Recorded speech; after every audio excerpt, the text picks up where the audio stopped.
Hello. Tool kit for NEET में आज हम लोग पढ़ेंगे ट्रांसक्रिप्शन के बारे में। ट्रांसक्रिप्शन जो है बहुत इंपॉर्टेंट टॉपिक है नीट के लिए। ठीक है, इसको समझने से पहले कुछ बेसिक बातें जानना बहुत ज़रूरी है। जैसे हम जानते हैं कि हमारी बॉडी में डिफरेंट काइंड्स ऑफ प्रोटीन्स बनती हैं, है ना। और यही फंक्शनल मॉलिक्यूल है जो डिफरेंट काइंड्स ऑफ फंक्शन को रेगुलेट करता है। ठीक है, तो प्रोटीन बनना बहुत ज़रूरी है। अब ये प्रोटीन कैसे बनेगी, इनकी इंफॉर्मेशन कहाँ पर होती है? इनकी इंफॉर्मेशन होती है सेल के अंदर न्यूक्लियस होता है और न्यूक्लियस के अंदर होता है जेनेटिक मटेरियल। और हमारे सेल के अंदर जो जेनेटिक मटेरियल है वो क्या है? Basically DNA. तो प्रोटीन किस टाइप की बननी है, इसकी इंफॉर्मेशन किसके पास है? डीएनए के पास। और डीएनए कहाँ पर है? न्यूक्लियस में है। तो ये जो डीएनए है जो न्यूक्लियस में है, ये कभी भी न्यूक्लियस से बाहर नहीं आता है। क्या करता है? न्यूक्लियर पोर्स के थ्रू, ये जो न्यूक्लियर पोर्स हैं इनके थ्रू क्या करेगा? अपना एक मैसेंजर बाहर भेज देता है। बाहर मतलब साइटोप्लाज्म में, जहाँ पर क्या होता है? प्रोटीन सिंथेसिस का प्रोसेस होता है। तो डीएनए क्या करता है? अपना मैसेंजर बाहर भेज देता है, और इसी मैसेंजर को हम कह रहे हैं मैसेंजर आरएनए। ठीक, और इस मैसेंजर आरएनए पे क्या होते हैं? कुछ इन्फॉर्मेशन होती है जो जेनेटिक कोड्स के फॉर्म में होती है, और उन्हीं जेनेटिक कोड्स के अकॉर्डिंग क्या बनना होता है? प्रोटीन। ठीक, तो ये जो कंप्लीट प्रोसेस है, या फिर ये जो फ्लो ऑफ इंफॉर्मेशन है डीएनए से एमआरएनए, एमआरएनए से प्रोटीन, इसी को मॉलिक्यूलर बायोलॉजी में क्या बोलते हैं? Central dogma. क्या बोलते हैं? Central dogma. और सेंट्रल डोग्मा किसने दिया था? फ्रांसिस क्रिक ने 1958 में। ठीक, सेंट्रल डोग्मा क्या हो गया? Flow of genetic information.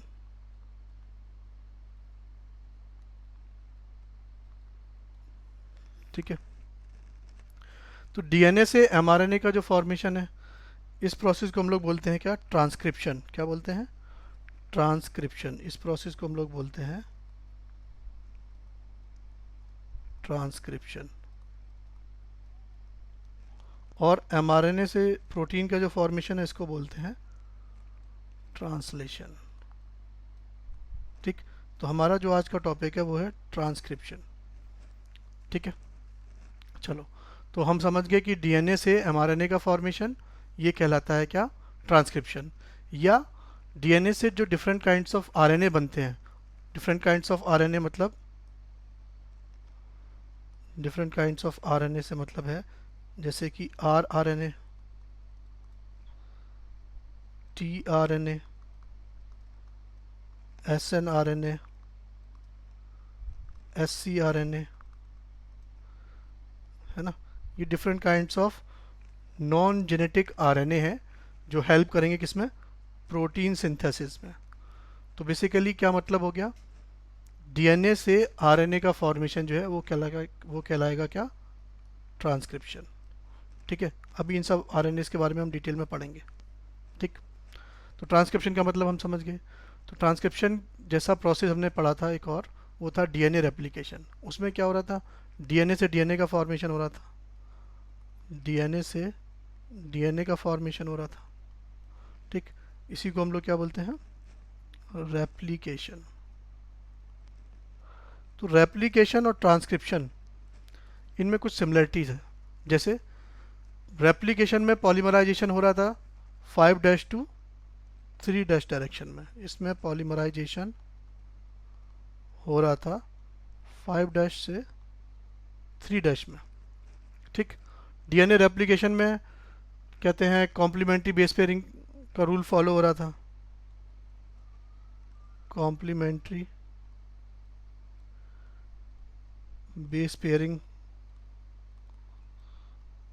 Follow होती है। तो ये दोनों चीज़ें किस में होंगी? ट्रांसक्रिप्शन में भी होगी। मतलब ट्रांसक्रिप्शन में भी जो पॉलीमराइजेशन होगा वो 5' टू 3' डायरेक्शन होगा, और कॉम्प्लीमेंट्री बेस पेयरिंग रूल के अकॉर्डिंग होगा। ठीक, कुछ चीज़ों का डिफरेंस भी है। जैसे डीएनए रेप्लिकेशन में क्या हो रहा था? कंप्लीट डीएनए, उसका कंप्लीट डीएनए का क्या हो रहा था? कॉपी बन रही थी, और दोनों ही स्ट्रैंड, डीएनए के दोनों स्ट्रैंड टेम्पलेट स्ट्रैंड की तरह काम कर रहे थे, और कंप्लीट डीएनए का क्या कर रहे थे? रेप्लिकेशन कर रहे थे। इसमें ऐसा नहीं होगा। इसमें क्या होगा? दो में से कोई एक स्ट्रैंड पार्टिसिपेट करेगा और उस एक स्ट्रैंड का भी छोटा सा सेगमेंट ट्रांसक्राइब होता है एट अ टाइम। क्यों? क्योंकि हमारी बॉडी को जैसे जैसे प्रोटीन की रिक्वायरमेंट होती है, जिस टाइप की प्रोटीन की रिक्वायरमेंट होगी उस टाइप के प्रोटीन के अकॉर्डिंग क्या होगा, ट्रांसक्रिप्शन होता है। ठीक है, तो यहाँ पर हमने डेफिनेशन देखी क्या, formation of RNA over DNA template, ये होगी डेफिनेशन ट्रांसक्रिप्शन की। और आउट ऑफ टू क्या होगा, ओनली वन स्ट्रैंड पार्टिसिपेट करेगा ट्रांसक्रिप्शन में, और ओनली वन स्ट्रैंड का भी only a segment of DNA participate in transcription. ठीक, तो जो डिफरेंस है वो क्या है, रेप्लिकेशन के कंपैरिजन में ट्रांसक्रिप्शन में दो में से सिर्फ एक ही स्ट्रैंड पार्टिसिपेट करता है डीएनए का, और उस डीएनए के एक स्ट्रैंड का भी छोटा सा सेगमेंट पार्टिसिपेट करता है बेसिकली। ठीक है, उसी को हम ट्रांसक्रिप्शन यूनिट कहते हैं, आगे देखेंगे। चलो, तो जैसे ही हमने कहा कि सिर्फ एक स्ट्रैंड पार्टिसिपेट करेगा, तो वैसे ही हमारे मन में एक डाउट आ जाता है, दोनों क्यों नहीं कर रहे हैं, दोनों क्यों नहीं कर रहे हैं, और उसकी वजह से क्या कॉम्प्लिकेशन होगा, ज़रा उसको समझ लेते हैं। जैसे मान लो ये हमारा डीएनए स्ट्रैंड है, डबल स्टैंडर्ड डीएनए। ठीक है, अब इसके अकॉर्डिंग क्या होगा, इसके अकॉर्डिंग दोनों स्ट्रैंड अगर पार्टिसिपेट कर रहे हैं तो क्या बना देंगे वो, ये हो गया डबल स्टैंडर्ड डीएनए, और उसके अकॉर्डिंग क्या होगा, सिंगल स्टैंडर्ड आरएनए का फॉर्मेशन हो रहा है।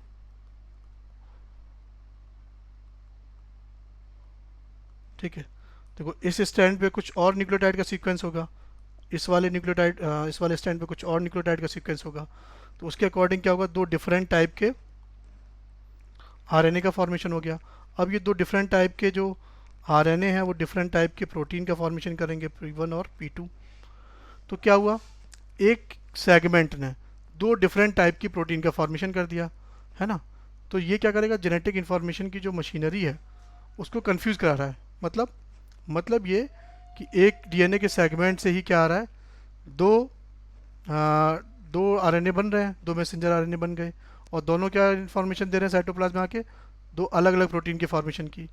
तो साइटोप्लाज्म की जो मशीनरी है वो कंफ्यूज हो जाएगी, भाई किसके अकॉर्डिंग प्रोटीन बनना है। ठीक है, चलो दूसरी बात, अगर ये दो सिंगल स्टैंडर्ड आरएनए बन रहे हैं तो ये दोनों आपस में कैसे होंगे, कॉम्प्लीमेंट्री। और अगर ये कॉम्प्लीमेंट्री हैं तो क्या होंगे, इन दोनों के बीच में जो नाइट्रोजन बेस पेयर उनके बीच में क्या हो जाएगा, हाइड्रोजन बॉन्डिंग, और इस हाइड्रोजन बॉन्डिंग की वजह से क्या हो जाएंगे, वो डबल स्टैंडर्ड आरएनए में कन्वर्ट हो जाएगा, और ये डबल स्टैंडर्ड आरएनए में कन्वर्ट हो जाएगा तो बहुत स्टेबल हो जाएगा, हाईली स्टेबल, और फिर ये प्रोटीन सिंथेसिस नहीं होने देगा, प्रोटीन सिंथेसिस को क्या कर देगा, स्टॉप कर देगा। इसीलिए सिर्फ एक ही स्टैंड पार्टिसिपेट करता है। ठीक है, चलिए आगे बढ़ते हैं, ट्रांसक्रिप्शन यूनिट की बात करते हैं। अभी हमने कहा कि डीएनए का जो सेगमेंट पार्टिसिपेट करता है, segment of DNA in transcription, DNA का वो सेगमेंट जो पार्टिसिपेट करता है इन ट्रांसक्रिप्शन, उसी को हम कह रहे हैं ट्रांसक्रिप्शन यूनिट, है ना। अब इस ट्रांसक्रिप्शन यूनिट के तीन मेजर पार्ट हैं। पहला है प्रमोटर, है ना, प्रमोटर साइट, या इसी को बोलते हैं इनिशिएशन साइट। ठीक, दूसरा है स्ट्रक्चरल जीन, और इसी स्ट्रक्चरल जीन के अकॉर्डिंग क्या होता है, प्रोटीन का फॉर्मेशन होगा ट्रांसलेशन के बाद। ठीक, थर्ड पार्ट है टर्मिनेटर साइट, जो क्या कराएगा, इस पूरे प्रोसेस को टर्मिनेट कराएगा, मतलब स्टॉप कराएगा। ठीक, तो तीन चीज़ें हैं, प्रमोटर, स्ट्रक्चरल और टर्मिनेटर। स्ट्रक्चरल वो पार्ट है जिसके अकॉर्डिंग प्रोटीन बनना है ना, प्रोटीन बनना है, मतलब उससे पहले यहाँ पर क्या होगा, उसी स्ट्रक्चरल जीन के अकॉर्डिंग क्या होगा, मैसेंजर आरएनए का फॉर्मेशन होगा, और उसी मैसेंजर आरएनए के अकॉर्डिंग क्या बनता है, प्रोटीन बनता है। ठीक है, अब इस प्रोसेस को स्टार्ट कराने के लिए एक सीक्वेंस चाहिए, उसको हमने कह दिया प्रमोटर साइट या इनिशिएशन साइट, और इसी प्रोसेस को एंड कराने के लिए एक सीक्वेंस चाहिए, उसको हमने कह दिया टर्मिनेटर साइट या टर्मिनेटर सीक्वेंस। ठीक है, चलो अब ये जो प्रमोटर है ये प्रेजेंट होता है कहाँ पर, अप स्ट्रीम। अप स्ट्रीम का मतलब क्या हो गया, अप स्ट्रीम का मतलब हो गया ओरिजिन और स्टार्टिंग ऑफ प्रोसेस। किसी भी प्रोसेस का ओरिजिन या स्टार्टिंग उसको बोलते हैं अप स्ट्रीम, ठीक। और टर्मिनेटर कहाँ प्रेजेंट होता है, डाउन स्ट्रीम, ठीक। और इनका जो रेफरेंस लिया गया वो लिया गया कोडिंग स्टैंड के हिसाब से, है ना। कोडिंग स्टैंड के 5 डैश एंड पे प्रेजेंट होता है क्या, promoter, 5 dash end of coding stand. और डाउन स्ट्रीम जो है वो 3 डैश एंड के, हाँ 3 डैश एंड पे प्रेजेंट होता है, ठीक है। चलो अब एनसीईआरटी में एक बहुत इंपॉर्टेंट लाइन लिखी है, वो ये कि ये जो प्रमोटर है अगर हम इसकी पोजीशन चेंज कर दें, इसको हम स्विच कर दें टर्मिनेटर से, मतलब अब प्रमोटर कहाँ पे आ गया, यहाँ पर आ गया, ठीक। अब ये प्रमोटर अगर यहाँ पर आ गया तो प्रोसेस यहाँ से स्टार्ट होगा, ठीक। इसके अकॉर्डिंग प्रोटीन का फॉर्मेशन होगा, क्योंकि ये क्या 3 डैश और 5 डैश टू 3 डैश ही बनना है, क्या पॉलीमराइजेशन होना है। तो ये जो स्टैंड है अब ये क्या हो जाएगा, टेम्पलेट स्टैंड हो जाएगा।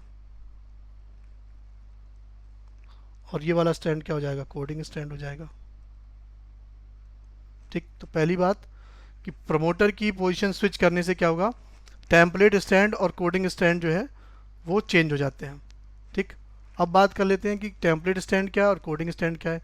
टेम्पलेट स्टैंड जो है वो डीएनए का स्टैंड है जिसके अकॉर्डिंग क्या होना है, ट्रांसक्रिप्शन होना है, या कहें जिसके अकॉर्डिंग एमआरएनए बनना है, मैसेंजर आरएनए बनना है, उसको हम कहते हैं टेम्पलेट स्टैंड, ठीक है। और इसकी पोलरिटी क्या होती है, 3 डैश टू 5 डैश। अब इसकी पोलरिटी अगर 3 डैश टू 5 डैश है तभी इस पर क्या हो पाएगा, 5 डैश टू 3 डैश पॉलीमराइजेशन हो पाएगा।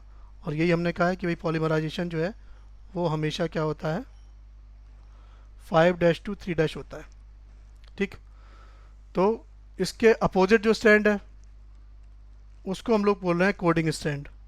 अब देखो कोडिंग स्टैंड इसका नाम है लेकिन ये कोडिंग में पार्टिसिपेट नहीं कर रहा है, मतलब ये ट्रांसक्रिप्शन में पार्टिसिपेट नहीं कर रहा है। फिर इसको कोडिंग क्यों कह रहे हैं, इसको कोडिंग इसलिए कह रहे हैं कि जो न्यूक्लियोटाइड सीक्वेंस, जो न्यूक्लियोटाइड सीक्वेंस इस स्टैंड पे या कोडिंग स्टैंड पे प्रेजेंट है वही सेम न्यूक्लियोटाइड सीक्वेंस जो है वो एमआरएनए पे प्रेजेंट होंगे, है ना। यहाँ पर भी जो न्यूक्लियोटाइड सीक्वेंस है वो सेम होगा जो इस कोडिंग स्टैंड पे प्रेजेंट है, इसीलिए इसको क्या कह रहे हैं, कोडिंग स्टैंड, ठीक है। बस डिफरेंस किसका होगा, टी की जगह यूरासिल होगा, ठीक है। तो टेम्पलेट स्टैंड के अकॉर्डिंग क्या होना है, ट्रांसक्रिप्शन होना है ना, या उसी के अकॉर्डिंग कहते हैं कोडिंग होती है एमआरएनए पे। लेकिन जो कोडिंग स्टैंड है उसके अकॉर्डिंग कोडिंग नहीं होती है, ठीक। टेम्पलेट स्टैंड को ही क्या बोलेंगे हम, anti sense, anti sense stand.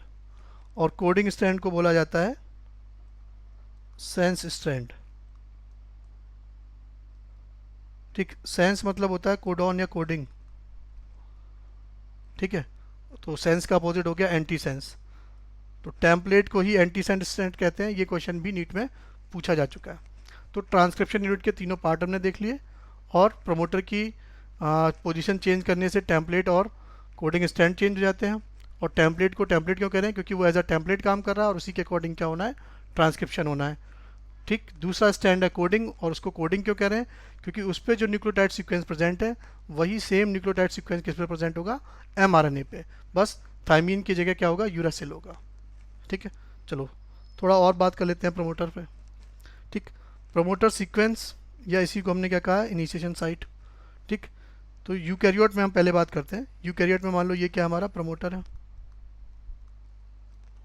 ठीक। तो इस प्रमोटर से पहले, है ना, अप्रॉक्स 20 बेस पेयर पहले एक और सीक्वेंस होता है, टी ए,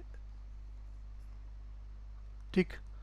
इसको हम लोग बोलते हैं टाटा बॉक्स या हॉगनेस बॉक्स। और ये जो टाटा बॉक्स या हॉगनेस बॉक्स है, ये 7 बेस पेयर का एक सीक्वेंस है, ठीक। और इसी को हम लोग बोलते हैं रिकॉग्निशन सीक्वेंस।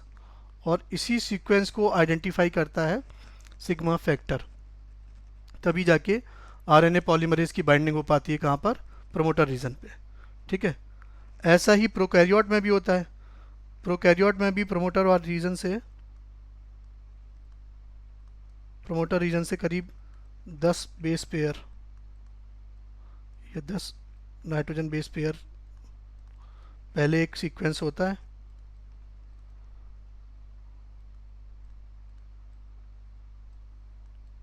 ठीक। इसको हम लोग क्या बोलते हैं, इसको हम लोग बोलते हैं प्रिवनो बॉक्स। प्रिवनो बॉक्स, या ये भी क्या हो गया, रिकॉग्निशन सीक्वेंस। और इसी के अकॉर्डिंग क्या होगा, आरएनए पॉलीमरेज आके बाइंड होगा, ठीक है। चलो स्ट्रक्चरल जीन की बात कर लेते हैं। स्ट्रक्चरल जीन जिसके अकॉर्डिंग क्या होना है, ट्रांसक्रिप्शन, और उसी के बाद होना है प्रोटीन का फॉर्मेशन। पहले इसके अकॉर्डिंग क्या होगा, ट्रांसक्रिप्शन, और देन उसके बाद क्या होगा, प्रोटीन का फॉर्मेशन होगा, ठीक है। तो ये जो स्ट्रक्चरल जीन है प्रोकैरियोट में कैसी होती है, पॉलीसिस्ट्रॉनिक होती है। पॉलीसिस्ट्रॉनिक क्या मतलब हुआ, पॉली मतलब होता है मैनी, और सिस्ट्रॉनिक मतलब होता है यूनिट ऑफ जीन, है ना, या फंक्शनल यूनिट ऑफ जीन। जैसे ये पूरा जो है क्या है, एक स्ट्रक्चरल जीन है, ठीक है। लेकिन इसमें क्या है, 3 यूनिट हम देख रहे हैं, एक लैग जेड है, एक लैग वाई है, और एक लैग ए है, या इसी को हम S1 S2 और S3 कह सकते हैं। तो ये जो S1 S2 S3 या लैग जेड लैग वाई और लैग ए है, ये क्या है, सिस्ट्रॉन्स है, ठीक है। एक ही स्ट्रक्चरल जीन की 3 फंक्शनल यूनिट है यहाँ पे। इसीलिए हम कह रहे हैं प्रोकैरियोट में जो स्ट्रक्चरल जीन है वो कैसा मिलता है, पॉलीसिस्टोनिक मिलता है। और यूकैरियोट में स्ट्रक्चरल जीन जो है वो कैसा होगा, मोनोसिस्ट्रॉनिक, ठीक। मोनो मतलब सिंगल, ठीक है, तो उसमें सिंगल यूनिट होगी, ठीक। बहुत इंपॉर्टेंट बात है। दूसरी एक और इम्पॉर्टेंट बात स्ट्रक्चरल जीन की बात करें यूकैरियोट में ही, तो जो स्ट्रक्चरल जीन है ना, वो कैसा होता है, स्प्लिट जीन होता है। स्प्लिट जीन मतलब इसमें कुछ एक्सॉन्स होते हैं जिनको हम लोग बोलते हैं एक्सप्रेस्ड सीक्वेंस, या इन्हीं को हम बोलते हैं कोडिंग सीक्वेंस, क्योंकि इन्हीं के अकॉर्डिंग क्या होगा, प्रोटीन होगी, प्रोटीन का फॉर्मेशन होगा। कुछ होते हैं क्या इंट्रॉन, और इंट्रॉन क्या करते हैं, इंटरप्ट कर देते हैं या इंटरवीन करते हैं, इंटरवीनिंग सीक्वेंस, जो क्या कर रहे हैं, इन कोडिंग सीक्वेंस, जैसे ये रहा एक्सॉन्स एक्सॉन्स और एक्सॉन्स, इन कोडिंग सीक्वेंस को क्या कर रहे हैं, बीच बीच में इंटरप्ट कर रहे हैं, कंटिन्यूस फॉर्म में नहीं रहने दे रहे हैं। इसीलिए इनको क्या बोल रहे हैं, इंटरवेनिंग सीक्वेंस या इंटरॉन, या इसी को नॉन कोडिंग सीक्वेंस भी बोल सकते हैं, ठीक है। इसीलिए हम कह रहे हैं कि यूकैरियोट के केस में स्ट्रक्चरल जीन जो है कैसा होता है, स्प्लिट जीन के फॉर्म में होता है, कंटिन्यूस जीन नहीं होता है, ठीक है। फिर हमने लिख रखा है यहाँ पर प्लियोट्रॉपी। देखो अब हम देख रहे हैं कि इस जीन में क्या है, 3 एक्सॉन है, एक्सॉन 1, एक्सॉन 2 और एक्सॉन 3, ठीक। तो ये जब डीएनए से एमआरएनए बनेगा, और जब इस एमआरएनए की प्रोसेसिंग होती है, आगे हम देखेंगे, तो प्रोसेसिंग के टाइम क्या होता है, ये इंट्रॉन्स को रिमूव कर दिया जाता है, इंट्रॉन हटा देंगे हम, इंट्रॉन हटा दिए, फिर इन एक्सॉन को जोड़ा जाता है। तो ज़्यादातर केस में क्या होता है, ये साथ में ऐसी इसी सीक्वेंस में जुड़ जाते हैं और एक सिंगल प्रोटीन का फॉर्मेशन करते हैं, ठीक है। जनरली ऐसा कब होता है, जनरली। रेयर या कभी कभी ऐसा भी होता है कि ये जो एक्सॉन है ये अपने कॉम्बिनेशन बना लेता है, जैसे एक्सॉन 1 और 3 का कॉम्बिनेशन बन गया और एक्सॉन 2 और 3 का कॉम्बिनेशन बन गया। तो ये अब क्या करेंगे, दो डिफरेंट प्रोटीन बना देंगे, P1 और P2। तो क्या हुआ, एक ही जीन के अकॉर्डिंग दो प्रोटीन बन गए, है ना। अब प्रोटीन ही क्या है, फंक्शनल पार्ट होता है। तो क्या होगा, एक सिंगल जीन क्या बना रहा है, मैनी प्रोटीन बना रहा है, और मैनी प्रोटीन की वजह से क्या होगा, मैनी फंक्शन होंगे। ठीक, तो जब भी एक सिंगल जीन मैनी प्रोटीन या मैनी फंक्शन को रेगुलेट करता है, इस तरह के ही जीन को हम लोग क्या बोलते हैं, प्लियोट्रॉपी जीन, है ना, प्लियोट्रॉपिक जीन, और ये फिनोमेना कहलाता है प्लियोट्रॉपी। ठीक है, तो यूकैरियोट में स्ट्रक्चरल जीन मोनोसिस्टोनिक होगा, पहली इंपॉर्टेंट बात। दूसरी इंपॉर्टेंट बात कि इसमें जो कोडिंग सीक्वेंस है वो कंटिन्यूस नहीं होते हैं, स्प्लिटेड होते हैं, और बीच में इंटरप्ट होते हैं एक नॉन कोडिंग सीक्वेंस से, उसको हम लोग बोलते हैं इंट्रॉन्स, और इन्हीं इंट्रॉन्स को रिमूव करना होता है। ठीक है, चलो, तो हम स्ट्रक्चरल जीन के बारे में भी जान गए। थर्ड जो पार्ट था हमारा वो क्या था, टर्मिनेटर साइट। ठीक, टर्मिनेटर साइट जो है ये क्या कराएगा, ये वो सीक्वेंस है जो ट्रांसक्रिप्शन के प्रोसेस को स्टॉप कराएगा। और ये सीक्वेंस ऐसा होता है, या तो उसमें क्या होगा, पॉलीएडेनाइन होगा, है ना, या क्या होगा, एक पैलेंड्रोमिक सीक्वेंस होगा। ठीक है, आरएनए पॉलीमरेज कैसे आइडेंटिफाई करेगा कि भैया टर्मिनेटर सीक्वेंस आ गया है, तो देखेगा कि या तो पॉलीएडेनाइन सीक्वेंस होगा या फिर वहाँ पर क्या होगा, पैलेंड्रोमिक सीक्वेंस होगा। ठीक, तो ट्रांसक्रिप्शन यूनिट के तीनों पार्ट को हम समझ गए। चलिए, ठीक, अब बात कर लेते हैं स्टेप्स इन ट्रांसक्रिप्शन की। ठीक, तो ट्रांसक्रिप्शन में मेनली क्या है, 3 स्टेप हैं, इनिशिएशन, इलोंगेशन और टर्मिनेशन। ठीक, इनिशिएशन में भी बात करें तो इनिशिएशन में सबसे पहला जो पार्ट है वो है एक्टिवेशन ऑफ राइबो न्यूक्लियोटाइड। ठीक, क्या मतलब है ज़रा समझो। ये हो गया न्यूक्लियस, और न्यूक्लियस के अंदर जो फ्लूइड है उसको हम लोग बोलते हैं न्यूक्लियोप्लाज्म। और इसी न्यूक्लियोप्लाज्म में क्या होता है, ये राइबो न्यूक्लियोटाइड प्रेजेंट होते हैं, एडिनोसाइन मोनोफॉस्फेट, ग्यूनोसाइन मोनोफॉस्फेट, है ना, यूरिडीन मोनोफॉस्फेट, साइटोडीन मोनोफॉस्फेट, ये सब प्रेजेंट है। कहाँ पे प्रेजेंट है, फ्रीली अकर्ड इन न्यूक्लियोप्लाज्म। ठीक है, तो इनको क्या कराया जाता है, इनका फॉस्फोराइलेशन कराया जाता है, या इनको एक्टिवेट किया जाता है। ठीक है, एक्टिवेशन से मतलब क्या है, इनका फॉस्फोराइलेशन कराया जाता है। और फॉस्फोराइलेशन का मतलब क्या होता है, एडिशन ऑफ फॉस्फेट या ट्रांसफ़र ऑफ फॉस्फेट। ठीक है, तो उसके लिए एक एंजाइम चाहिए, एंजाइम का नाम क्या हो गया, फॉस्फोराइलेज। तो फॉस्फोराइलेज की हेल्प से क्या करा जाएगा, इनमें फॉस्फेट ऐड करा जाएंगे, और ये मोनोफॉस्फेट से कन्वर्ट हो जाएंगे ट्राईफॉस्फेट पे। जैसे ये क्या हो गया, एडिनो साइन ट्राईफॉस्फेट। ठीक है, इसको हम जानते हैं एटीपी, सेलुलर करेंसी। तो ये क्यों किया जा रहा है भाई, ज़रूरत तो क्या है, इसी न्यूक्लियोटाइड तो यही है, इसी को बाइंड होना है, लेकिन इसको एक्टिवेट क्यों किया जा रहा है, इसको एक्टिवेट इसलिए किया जा रहा है कि ये जो ट्राईफॉस्फेट है इसमें 2 फॉस्फेट बॉन्ड एक्स्ट्रा मिल जाएंगे, और जब ये फॉस्फेट बॉन्ड ब्रेक होंगे तो एनर्जी रिलीज होगी, है ना, और ये एनर्जी की रिक्वायरमेंट होती है इस प्रोसेस में, रिक्वायर्ड फॉर द ट्रांसक्रिप्शन। ठीक है, इसीलिए इनको क्या किया जा रहा है, एक्टिवेट किया जा रहा है। ठीक है, तो पहला स्टेप इनिशिएशन में क्या हो गया, एक्टिवेशन ऑफ राइबोन्यूक्लियोटाइड, और किसके थ्रू हुआ, फॉस्फोराइलेज एंजाइम के थ्रू। ठीक, दूसरा स्टेप है binding of RNA polymerase at promoter region. ठीक है, चलो इसको समझने से पहले थोड़ा सा ये देखो कि ये क्या है, ये डीएनए के 2 स्टैंड है, ये क्या है, डबल स्टैंडर्ड डीएनए।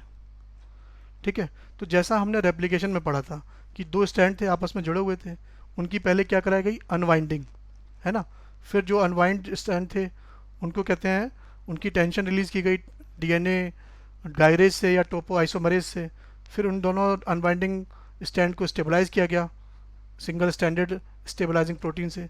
तो उन सब की ज़रूरत यहाँ पे भी पड़ेगी, है ना, तो यहाँ पर पहले काम होगा किसका, कुछ एंजाइम का एक्शन होगा, जैसे हेलिकेज या इसी को क्या बोलते हैं, अनवाइंडेज। ठीक, ये क्या करा देगा, अनवाइंडिंग करा देगा। ये क्या कराएगा, अनवाइंडिंग। और इसी अनवाइंडिंग की वजह से क्या होता है, ट्रांसक्रिप्शन बबल का फॉर्मेशन हो जाता है। ठीक है, ऐसे ही और एंजाइम यहाँ पे चाहिए, टोपोआइसोमरेज। ठीक, टोपोआइसोमरेज क्या कराएगा, ये टेंशन को रिलीज करता है, release tension from unwind strand. ऐसे ही इसमें चाहिए होता है सिंगल स्ट्रैंडेड स्टेबलाइजिंग प्रोटीन। ठीक है, जो क्या कराएंगी, stabilise कराएंगी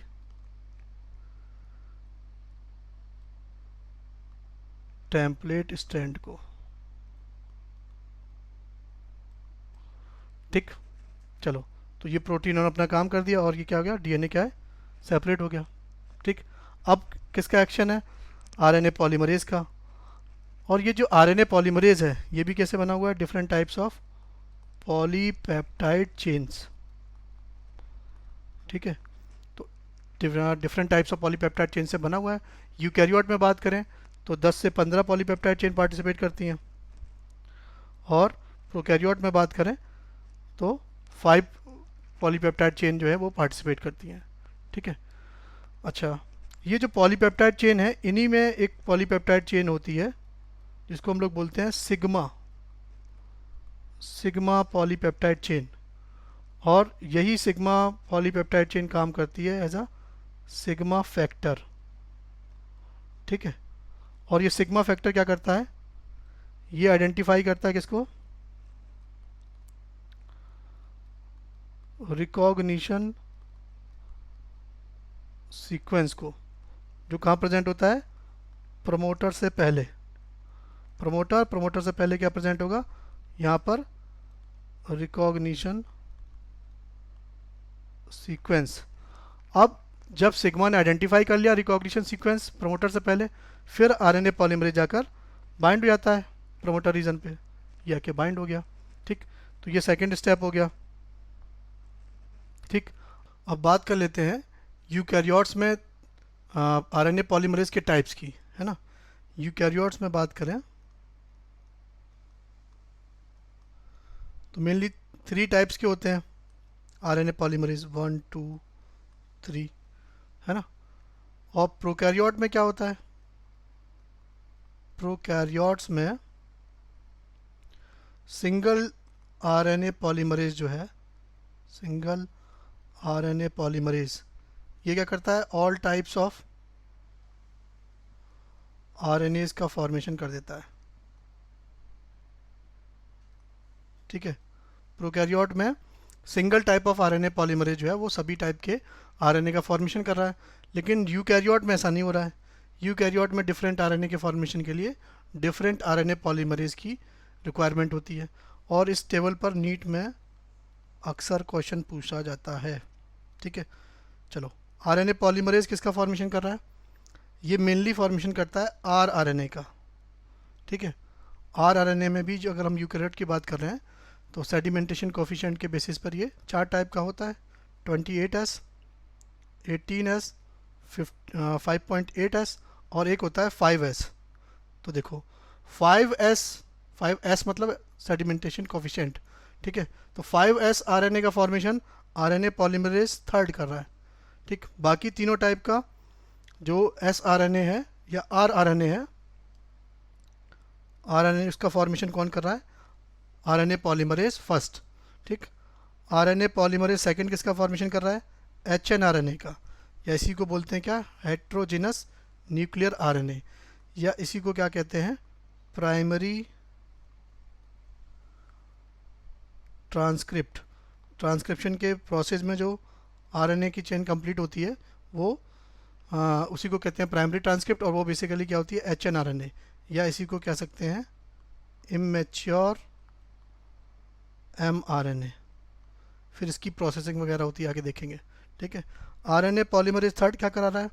are N A polymerase third T R N A का फॉर्मेशन कराता है, small cytoplasmic R N A का फॉर्मेशन कराता है, small nuclear R N A का फॉर्मेशन कराता है, और साथ में 5s are R N A का फॉर्मेशन कराता है। ठीक है, तो ये टेबल आपको याद रखनी पड़ेगी। चलिए, हम बात कर रहे थे इनिशिएशन की। कहते हैं इनिशिएशन में हमने पढ़ लिया, कहते हैं सबसे पहला स्टेप जब एक्टिवेशन कराया जाता है राइबो न्यूक्लियोटाइड का। दूसरा, जब हमने देखा कहते हैं आरएनए पॉलीमरेज बाइंड करता है प्रोमोटर साइट पे। और थर्ड स्टेप है बेस पेयरिंग का। ठीक है, बेस पेयरिंग से मतलब है कि भाई ये डीएनए टेम्पलेट है 5' और 3', ये क्या है? Template stand. ठीक है, तो यहाँ पर कुछ न्यूक्लियोटाइड्स हैं। ठीक, और इन्हीं न्यूक्लियोटाइड पे क्या करना है? आरएनए पॉलीमरेज को न्यूक्लियोटाइड ऐड कराने हैं। ठीक है, तो न्यूक्लियोटाइड कैसे होंगे? मोनोफॉस्फेट के फॉर्म में होते, एएमपी, जीएमपी, यूएमपी और सीएमपी। तो हमने क्या किया था पहले स्टेप में? इनको मोनोफॉस्फेट से ट्राईफॉस्फेट में कन्वर्ट कराया था। अब क्या करेंगे? ट्राईफॉस्फेट से फिर से मोनोफॉस्फेट में, ट्राईफॉस्फेट से फिर से राइबोन्यूक्लियोटाइड या मोनोफॉस्फेट में कन्वर्ट कराएंगे।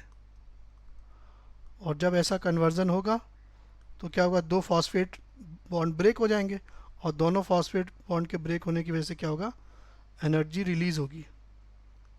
ठीक है, जिस एनर्जी का यूज़ होता है इस पूरे प्रोसेस के टाइम।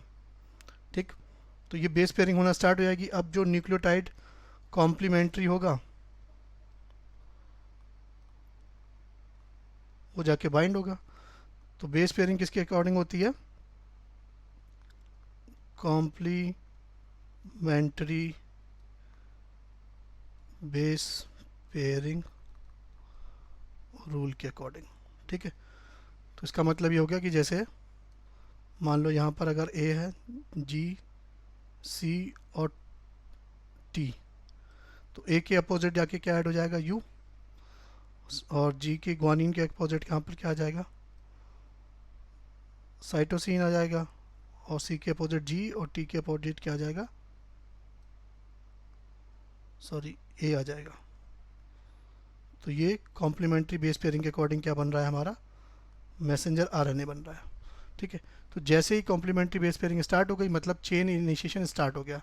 और चेन फॉर्मेशन जैसे ही स्टार्ट होता है तो जो सिग्मा फैक्टर है, जिसको हमने इनिशिएशन फैक्टर भी कहा है, इनिशिएशन फैक्टर, ठीक, ये रिलीज हो जाता है। किससे? आरएनए पॉलीमरेज से। आरएनए पॉलीमरेज इसी से बाइंड जो सिग्मा वाला फैक्टर था ये अब रिलीज हो जाएगा। ठीक है, तो जब सिग्मा फैक्टर रिलीज हो गया उसके बाद जो बचा हुआ आरएनए पॉलीमरेज है इसको बोलते हैं कोर एंजाइम। और ये कोर एंजाइम चेन इलोंगेशन करा सकता है। ठीक है, देखो ढंग से समझ लो। आरएनए पॉलीमरेज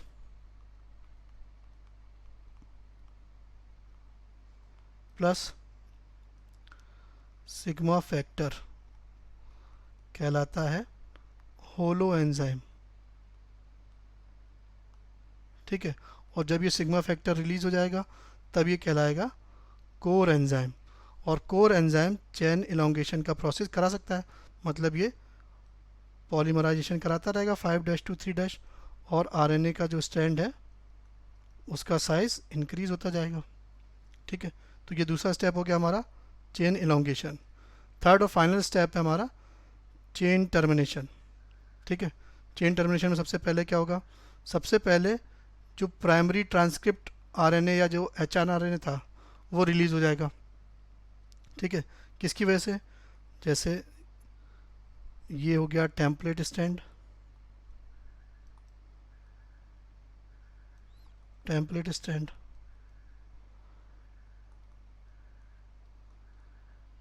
ठीक है, और उसका ये था स्ट्रक्चरल जीन।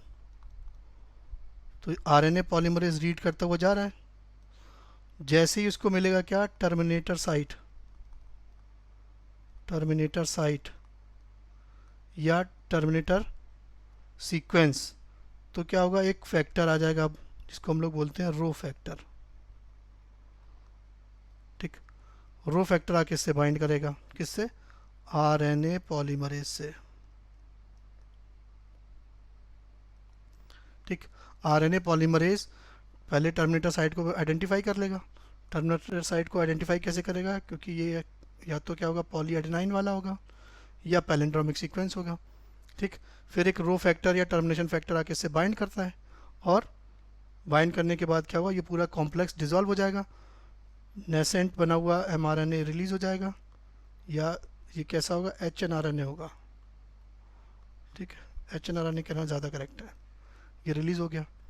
ठीक, पहला स्टेप में क्या होगा, टर्मिनेशन फैक्टर या रो फैक्टर, जिसपे क्या होता है, एटीपीएज एक्टिविटी होती है, और ये हेल्प करता है release of primary transcript RNA.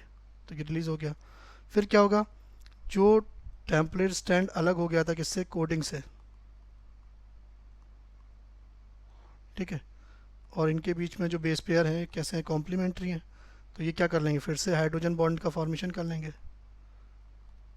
किसका फॉर्मेशन, हाइड्रोजन बॉन्डिंग, और कन्वर्ट हो जाएंगे इसमें डबल स्टैंडर्ड डीएनए में। सुन लो क्या हुआ कि जैसे ही स्ट्रक्चरल जीन खत्म हो गई, टर्मिनेटर सीक्वेंस स्टार्ट हो गया, आरएनए पॉलीमरेज ने उसको आइडेंटिफाई कर लिया, फिर एक टर्मिनेशन फैक्टर या रो फैक्टर आके आरएनए पॉलीमरेज से बाइंड होगा, और पूरा कॉम्प्लेक्स डिजॉल्व हो जाएगा, आरएनए पॉलीमरेज अलग हो जाएगा, और नया स्टैंड जो बना है आरएनए का वो अलग हो जाएगा। ठीक है, और फिर इस स्टैंड से, इस टेम्पलेट स्टैंड से बाइंड जो एंजाइम थे, है ना, जैसे ये टेम्पलेट स्टैंड है, इससे बाइंड कुछ एंजाइम्स थे, है ना, जैसे हमने पढ़ा हेलिकेज, गायरेज एट्सेट्रा। ये सारे एंजाइम भी क्या होंगे, सेपरेट हो जाएंगे, और दोनों कॉम्प्लीमेंट्री डीएनए स्टैंड आपस में क्या कर लेंगे, हाइड्रोजन बॉन्ड का फॉर्मेशन कर लेंगे, और बन जाएंगे डबल स्टैंडर्ड डीएनए। ठीक है, हेलिकेज, टोपोआइसोमरेज, गायरेज, ये सब क्या होंगे, ये सारे प्रोटीन जो है वो रिलीज हो जाएंगे, और प्राइमरी ट्रांसक्रिप्ट के रिलीज होने के बाद दोनों स्टैंड आपस में क्या कर लेते हैं, हाइड्रोजन लिंकेज, ये जो लिंकेज लिखा है ना, कैसे होगी, हाइड्रोजन बॉन्डिंग होगी, और उसकी वजह से डबल स्टैंडर्ड डीएनए बन जाएंगे फिर से। ठीक है, चलो, तो ये हमारा ट्रांसक्रिप्शन का third step, chain termination complete हो गया। इसी का जो फाइनल पार्ट है, जिसमें क्या होगा, पोस्ट ट्रांसक्रिप्शन प्रोसेसिंग होगी। क्या मतलब है इसका, इसका मतलब यह है कि भाई जो डीएनए है ना, डीएनए पे कहते हैं, हमने देखा था एक्सॉन भी होते हैं, इंट्रॉन भी होते हैं, और एक्सॉन क्या है, कोडिंग सीक्वेंस है, और हमको यही कोडिंग सीक्वेंस की रिक्वायरमेंट है, तो हम क्या करते हैं, इसकी प्रोसेसिंग करते हैं, इन इंट्रॉन्स को रिमूव करते हैं, है ना। इन इंट्रॉन्स को रिमूव करना कहलाता है क्या, स्प्लाइसिंग, जिसमें क्या होता है, रिमूवल ऑफ इंट्रॉन्स, और इसके लिए हमें एक राइबोजाइम की ज़रूरत पड़ती है, इसको बोलते हैं स्प्लाइसियोसोम, स्प्लाइसियोसोम। ठीक, और क्या कराते हैं, कैपिंग कराते हैं। कैपिंग में क्या करते हैं, 5' एंड पे हम लोग 7 मिथाइल ग्वानोसिन ट्राईफॉस्फेट को ऐड कर देते हैं। ठीक, इसको बोलते हैं कैपिंग। कैपिंग बहुत इंपॉर्टेंट है। कैपिंग में जो सीक्वेंस होता है वो कॉम्प्लीमेंट्री होता है, कॉम्प्लीमेंट्री टू 18S RNA, और प्रोकैरियोट में बात करें तो 16S RNA। और आगे हम पढ़ेंगे, ये 18S RNA और 16S RNA मिलके बनाते हैं स्मॉल सब यूनिट। इसीलिए कैप की ही वजह से, कैप की वजह से क्या होगा, स्मॉल सब यूनिट ऑफ आर राइबोसोम जो है, स्मॉल सब यूनिट ऑफ राइबोसोम आके बाइंड करती है, कहाँ पर, mRNA से। ठीक, किसकी वजह से, इसी कैपिंग की वजह से। तो अगर कैपिंग नहीं होगी तो ट्रांसलेशन का प्रोसेस कभी स्टार्ट ही नहीं होगा। ठीक, और क्या कराते हैं, टेलिंग, या टेलिंग को ही हम लोग बोल सकते हैं पॉली एडिनाइलेशन, ठीक, जिसमें क्या कराते हैं, एडेनिन बेस ऐड करा देते हैं, है ना, बहुत सारे एडेनिन बेस हमने ऐड करा दिए। ये सारा प्रोसेस करा इसलिए रहे हैं क्योंकि भाई ये क्या है, मैसेंजर है, कहाँ से आया है, डीएनए से आया है। तो डीएनए से आया है तो इसको कोई साइटोप्लाज्म में बहुत तरह के केमिकल कंपाउंड्स हैं, है ना, तो साइटोप्लाज्म का कोई और ग्रेन्यूल उसको डिस्टर्ब ना कर दे, हमारे जो कोडिंग है, जेनेटिक कोड्स इनको डिस्टर्ब ना कर दें, इसलिए इसकी क्या करा देते हैं, कैपिंग और टेलिंग, ठीक है। चलो, तो ये आफ्टर प्रोसेसिंग क्या होगा, ये फाइनली हमें मिल जाएगा मैच्योर एमआरएनए। तो जैसा हम देख पा रहे हैं कि मैच्योर आरएनए में क्या है, इंट्रॉन्स एब्सेंट है, इंट्रॉन्स जो है वो एब्सेंट है, ठीक, ये क्वेश्चन नीट में पूछा जा चुका है, ठीक है।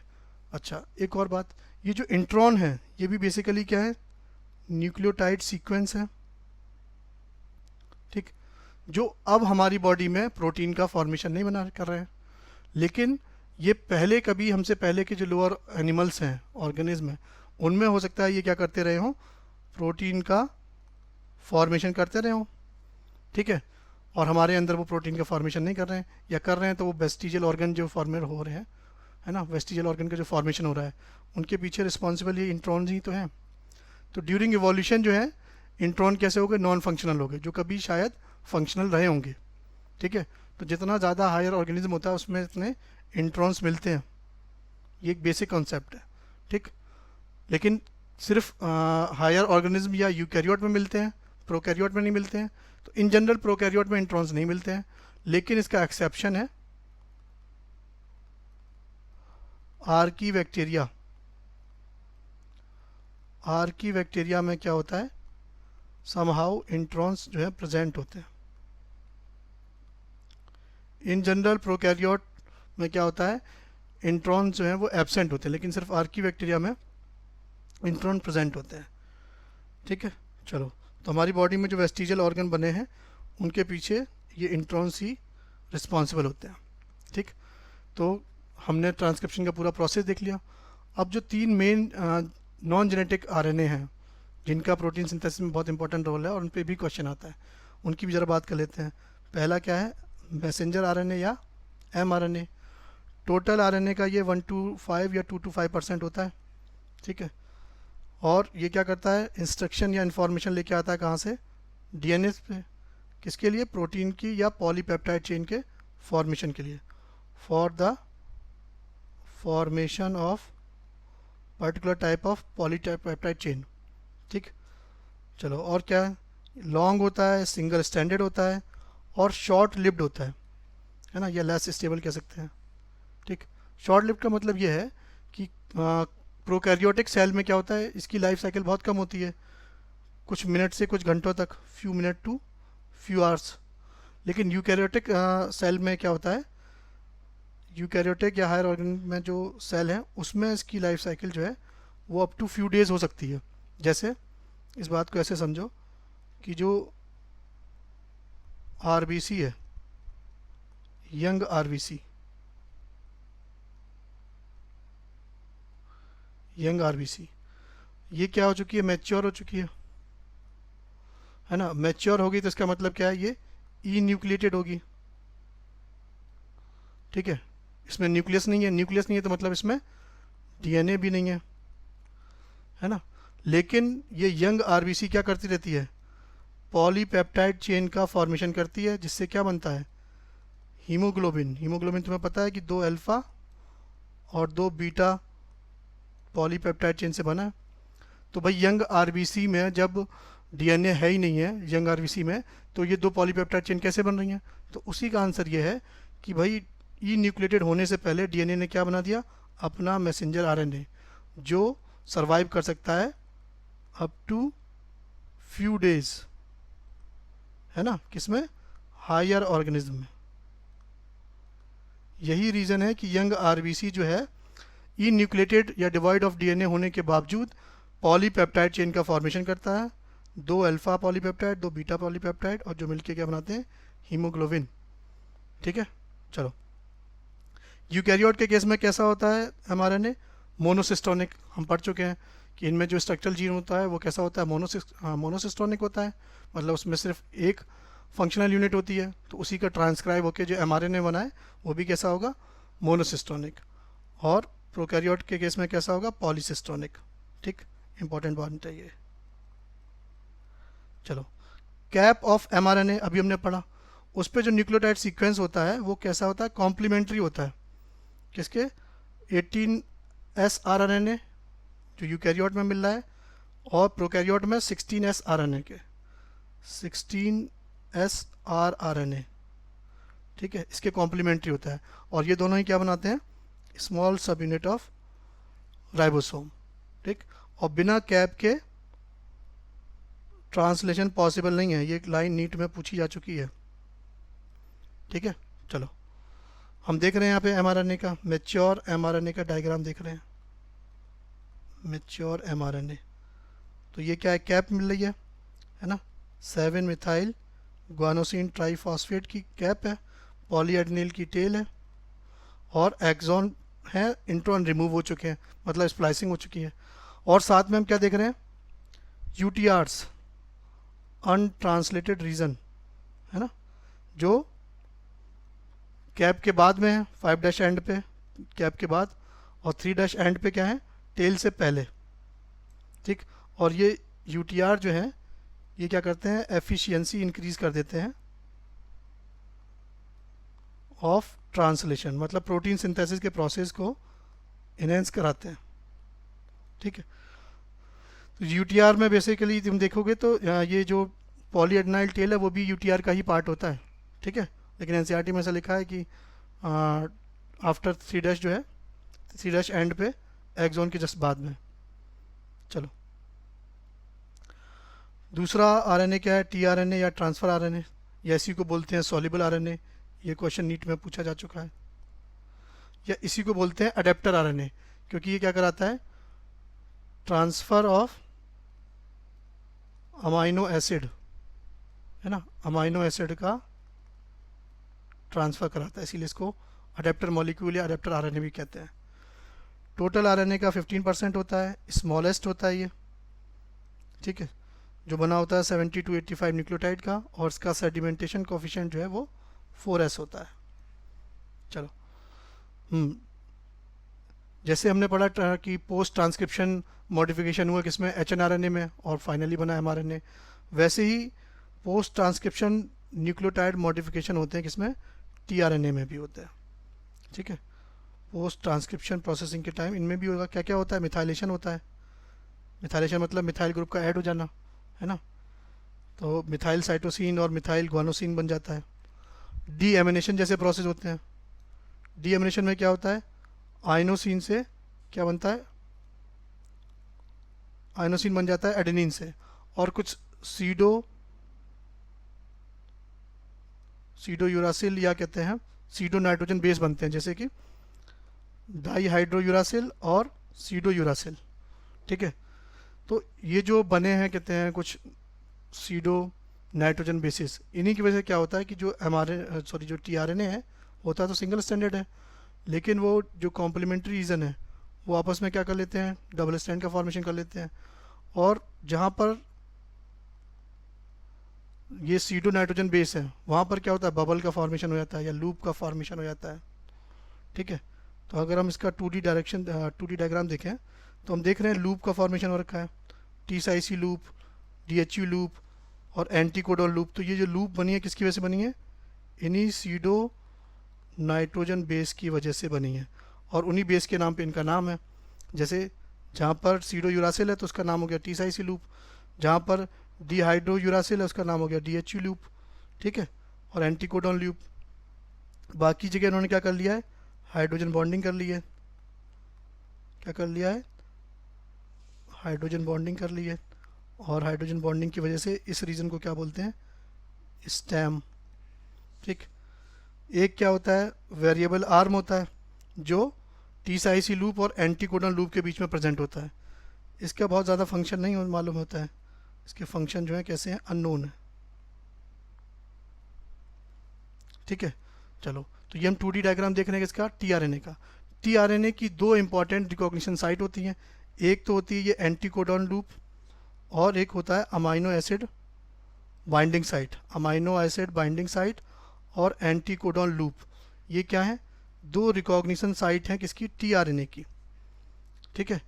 और 3 डैश एंड पे एक सीक्वेंस होता है सीसीए, ठीक है, कभी एसीसी मत कर देना, सीसीए, क्योंकि रीडिंग हमेशा 5 डैश टू 3 डैश एंड ही होती है। तो 3 डैश एंड पे क्या प्रेजेंट है, सीसीए, ठीक। चलो, तो ये हमने देख लिया, कहते हैं 2D diagram of tRNA. 3D diagram अगर हम इसका देखें तो ये हमें कैसा दिख रहा है, इन्वर्टेड एल जैसा, कैसा दिखता है, इन्वर्टेड एल,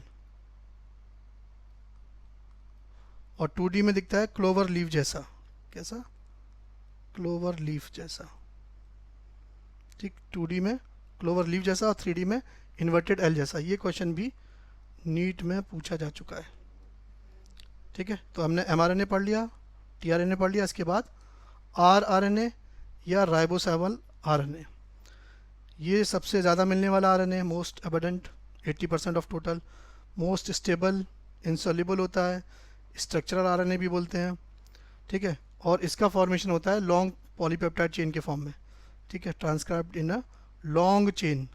और इस लॉन्ग चेन का सेडिमेंटेशन कोफिशिएंट जो है 45s होता है यूकैरियोट में, और 30s होता है प्रोकैरियोट में, ठीक। और सेडिमेंटेशन कोफिशिएंट के बेसिस में ही ये यूकैरियोट में 4 तरीके का होता है और प्रोकैरियोट में 3 तरीके का, ठीक है। 4 types of RNA in eukaryotes, 28s, 18s, 5.8s और 5s अभी हमने देखा था। और 3 टाइप का होता है किसमें, प्रोकैरियोट में, 23s, 16s और 5s, ठीक है। चलो,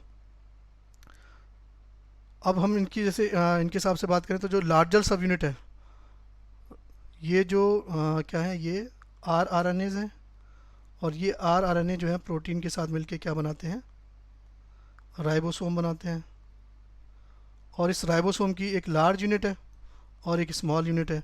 तो लार्ज सब यूनिट में क्या है, लार्ज सब यूनिट में पार्टिसिपेट करते हैं यूकैरियोट के केस में 28, है ना, 28, 5.8 और 5, यूकैरियोट के केस में 28, 5.8 और 5s ये पार्टिसिपेट करेंगे इन केस ऑफ यूकैरियोट।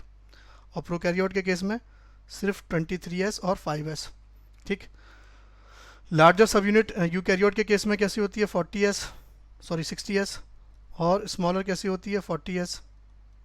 और प्रोकैरियोट के केस में कैसी होती है, 50s और 30s। ये भी क्वेश्चन आता है, ये किसमें, प्रोकैरियोट में, ठीक है। चलो, स्मॉलर सब यूनिट में कौन पार्टिसिपेट करता है, यूकैरियोट के केस में 18s और प्रोकैरियोट के केस में 16s, ठीक। चलो, और ये जो 5s आरएनए है, ये कुछ प्रोटीन के साथ मिलकर क्या करता है, ये प्रोवाइड कराता है बाइंडिंग साइट फॉर टीआरएनए। ये भी बहुत इंपॉर्टेंट पॉइंट है, 5s का काम हो गया जो क्या कराएगा, टीआरएनए की बाइंडिंग साइट प्रोवाइड कराएगा, ठीक। ये जो राइबोसोमल आरएनए, ये कुछ कैटालिटिक प्रॉपर्टी भी शो करता है। क्या शो करता है, कैटालिटिक प्रॉपर्टीज़। और ये जो कैटालिटिक प्रॉपर्टीज़ हैं, ये किसकी वजह से हैं, 28s आरएनए की वजह से और 23s आरएनए की वजह से। और इन्हीं से क्या बनता है, राइबोजाइम, है ना। ये बेसिकली क्या है, आरएनए है, राइबोन्यूक्लियोटाइड है, लेकिन ये एज ए एंजाइम काम कर रहे हैं, तो इसीलिए इनको कहते हैं क्या क्या बनाते हैं, ये राइबोजाइम, ठीक। 28 यूकैरियोट में और 23 प्रोकैरियोट में, ठीक है। और इनमें भी क्या होता है, पोस्ट ट्रांसक्रिप्शन, इनमें भी मॉडिफिकेशन होता है, जैसे कि मिथाइलेशन वगैरह होता है। एक स्पेसर आरएनए होता है, उसको रिमूव किया जाता है, ठीक है। चलो, आरएनए बाइंड करता है प्रोटीन मॉलिक्यूल से और क्या बनाता है, राइबोसोम, ये हम पढ़ चुके हैं। तो हमने तीनों मेजर नॉन जेनेटिक आरएनए पढ़ लिए जिनकी रिक्वायरमेंट है प्रोटीन सिंथेसिस के लिए। कुछ और टाइप के आरएनए होते हैं, ज़रा उनकी बात कर लेते हैं। एक स्मॉलर न्यूक्लियर आरएनए, है ना, और ये स्मॉलर न्यूक्लियर आरएनए जो है स्मॉल न्यूक्लियर राइबोन्यूक्लियर प्रोटीन के साथ मिलके, या जिसको बोलते हैं SNRP या कॉमनली इसको क्या बोलते हैं, स्नरप्स, इनके साथ मिलके क्या बनाता है, एक राइबोजाइम स्प्लाइसियोसोम। और ये स्प्लाइसियोसोम किस में हेल्प करता है, स्प्लाइसिंग मतलब रिमूवल ऑफ इंट्रॉन्स। ये क्या है स्प्लाइसियोसोम, ये राइबोजाइम है, क्या है ये राइबोजाइम है, ठीक। ये भी हेल्प करा रहा है किसमें, प्रोटीन सिंथेसिस में। ऐसे ही एक और आरएनए है जिसको बोलते हैं स्मॉल साइटोप्लाज्मिक आरएनए या एससीआरएनए। ये हेल्प करता है राइबोसोम को एंडोप्लाज्मिक रेटिकुलम से अटैच करने पे, ठीक है। और इसी से रिलेटेड एक और इम्पॉर्टेंट पॉइंट है कि जो एंडोप्लाज्मिक रेटिकुलम है ईआर, इससे लार्ज सब यूनिट ऑफ राइबोसोम बाइंड करती है with the help of ribophorin protein.